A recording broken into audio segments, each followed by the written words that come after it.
19 नवंबर 2024 ये तारीख संभल के इतिहास में याद करी जाएगी। दरअसल ये वही तारीख है जिस दिन संभल में हिंदू पक्ष ने यह दावा कर दिया था कि जामा मस्जिद की जगह पर हरिहर मंदिर था और बाबर के शासनकाल में हरिहर मंदिर को तोड़कर जामा मस्जिद का निर्माण करा गया। दरअसल ये जामा मस्जिद बहुत पुरानी है। आप समझ सकते हैं हम यहाँ पर बाबर के शासनकाल का जिक्र कर रहे हैं, तो ऐसे में ये मस्जिद उस जमाने की है जब अयोध्या की बाबरी मस्जिद का निर्माण करा गया था और ये उन्हीं मस्जिदों में से एक है जो बाबर ने मंदिर को तोड़वाया था। ये आरोप बाबर पर लगे थे कि बाबर ने मंदिर को तोड़वाकर मस्जिद बनवाई थी। दरअसल उसमें एक संभल की मस्जिद थी, एक अयोध्या की मस्जिद थी और एक मस्जिद थी सोनीपत की। इन 3 मस्जिदों का निर्माण बाबर ने अपने शासनकाल में करवाया था।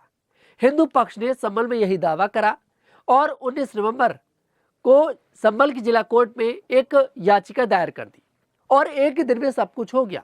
एक ही दिन में मस्जिद का सर्वे भी हो गया और एक दिन में कोर्ट ने आदेश भी दे दिया। हालांकि अगली सुनवाई 29 नवंबर को होने वाली है, लेकिन यहाँ पर मैं आपको थोड़ा सा इतिहास भी बताऊंगा। उससे पहले आपको बता दूं कि आखिरकार इस दिन हुआ क्या। दरअसल सुबह 11 बजे के बाद याचिका जो है दायर करी जाती है। दोपहर 1 बजे इस मामले पर सुनवाई हुई।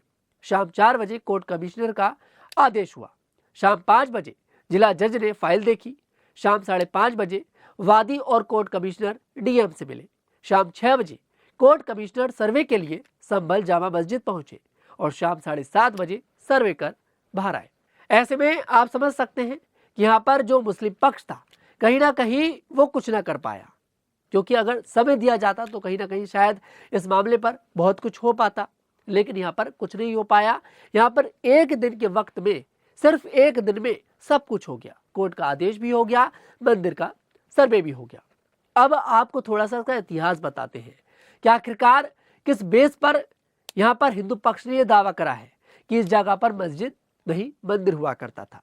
दरअसल मैं आपको बता दूं, हिंदू पक्ष के पास एक नक्शा है, जैसा कि तस्वीर आपके सामने है नक्शे की, और इस नक्शे में साफ तौर पर देखा जा सकता है कि केंद्र बिंदु में एक मंदिर है।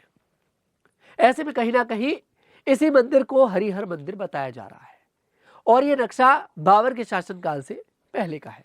तो ऐसे में कहीं ना कहीं इस नक्शे के आधार पर अगर मैं बोलूं तो ये कहना गलत नहीं होगा कि शायद संभल के केंद्र बिंदु पर हरिहर मंदिर हुआ करता था।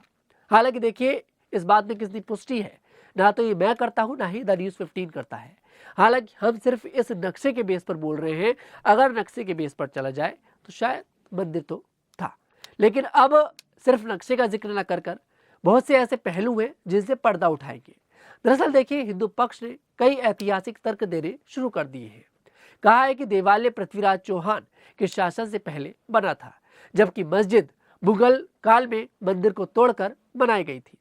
मेरठ विश्वविद्यालय में प्रोफेसर डॉक्टर विद्वेश त्यागी, जो कि इतिहासकार और लेखक हैं, उन्होंने अपनी किताब युग युगीन पुस्तक में हरिहर मंदिर होने का हवाला दिया है, जिसमें लिखा है कि हरिहर मंदिर पृथ्वीराज चौहान के शासन 1178 से 1193 तक रहा।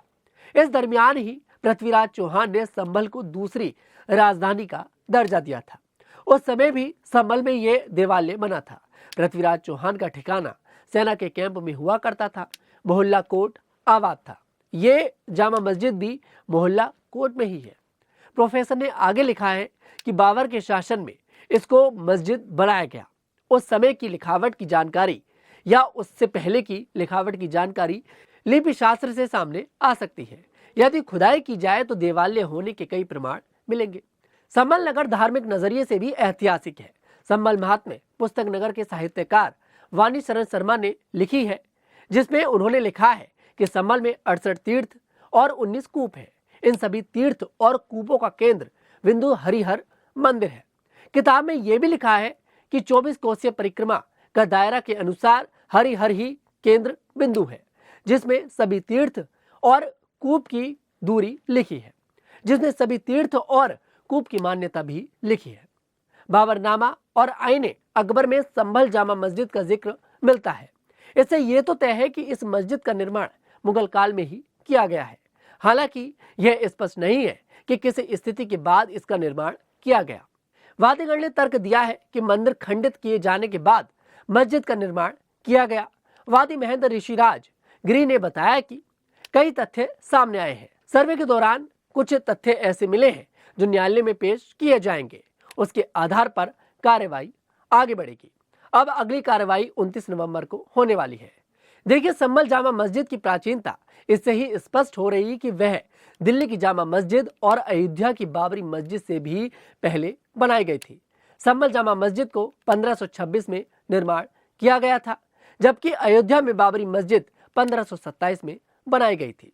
जब संभल की जामा मस्जिद पर हरिहर मंदिर का दावा किया गया तो हमने कुछ ऐतिहासिक और पुरातात्विक साक्ष्य खंगालने शुरू कर दिए और हमारे हाथ लगा आर्कियोलॉजिकल सर्वे ऑफ इंडिया की साल 1879 की एक्सक्लूसिव रिपोर्ट, जिसमें संभल की जामा मस्जिद का पूरा सर्वेक्षण है। यह रिपोर्ट एएसआई के तत्कालीन अधिकारी एसीएल कार्ले ने संभल की जामा मस्जिद का 1875 में सर्वेक्षण करके तैयार की थी। इस रिपोर्ट का टाइटल है tour in the central dome and Gorakhpur and 1875 to 1876। रिपोर्ट के पेज 25 और 26 में एएसआई ने अपने सर्वेक्षण में पाया था कि मस्जिद के अंदर और बाहर के खंभे पुराने हिंदू मंदिर के हैं, जिसे प्लास्टर लगाकर छुपा दिया गया है। एएसआई ने अपने इस दावे के पीछे तर्क दिया था कि सर्वेक्षण के दौरान एएसआई के अधिकारी ने पाया कि मस्जिद के एक खंभे से प्लास्टर उखड़ा हुआ है और ईंटों के पीछे सर्वे करने पर पता लगा कि इसके पीछे लाल रंग का खंभा है, जो न सिर्फ मस्जिद के कालखंड के प्राचीन है, बल्कि ऐसे खंभे हिंदू मंदिर के होते हैं। अब ऐसे में देखना दिलचस्प होगा कि आखिरकार संभल की जामा मस्जिद को लेकर कोर्ट का क्या फैसला आता है। क्या जिस तरह से अयोध्या की मंदिर के बाद राम मंदिर का निर्माण हुआ, क्या संभल की जामा मस्जिद के बाद भी एक हरिहर मंदिर का निर्माण होता नजर आएगा। मैं आपको बताता चलूं, ये वही संभल है जहां पर कल्कि अवतार का भी जिक्र करा गया है और बताया गया है कल्कि अवतार का जन्म हरिहर मंदिर पर ही होगा। अब ऐसे में कहीं ना कहीं हिंदू पक्ष कुछ पुराने तथ्यों को लेकर कोर्ट के पास पहुंचा है। कोर्ट ने इसी के बेस पर यहाँ पर सर्वे कराया। हालांकि संभल के मुसलमानों के द्वारा और संभल के सांसद जियाउर रहमान वर्क के द्वारा यहाँ पर कोर्ट के साथ कोऑपरेट करा गया, प्रशासन के साथ कोऑपरेट करा गया और पूरे सही तरीके से यहाँ पर मस्जिद का सर्वे कराया गया। हालांकि उसके बाद संभल में अगली जुम्मे की नमाज हुई, जिसको लेकर ये बात कही जा रही थी कि कहीं ना कहीं यहाँ पर कुछ बवाल हो सकता है, लेकिन यहाँ पर कुछ भी देखने को नहीं मिला। ऐसे में कहीं ना कहीं देखना दिलचस्प होगा कि आखिरकार संभल की इस मस्जिद पर अब कोर्ट का क्या फैसला आएगा। अब ये तो देखिए, इतिहास ही जानता है कि आखिरकार मस्जिद की जगह पर मस्जिद ही थी या फिर मस्जिद की जगह पर मंदिर हुआ करता था। खैर, बाबर के शासनकाल में इस मस्जिद का निर्माण कराया गया और इस मस्जिद को सबसे पुरानी मस्जिद भी बताया जाता है। मैं तनुज दीक्षित आपसे फिर मुलाकात करूंगा। अभी के लिए हमें इजाजत दें।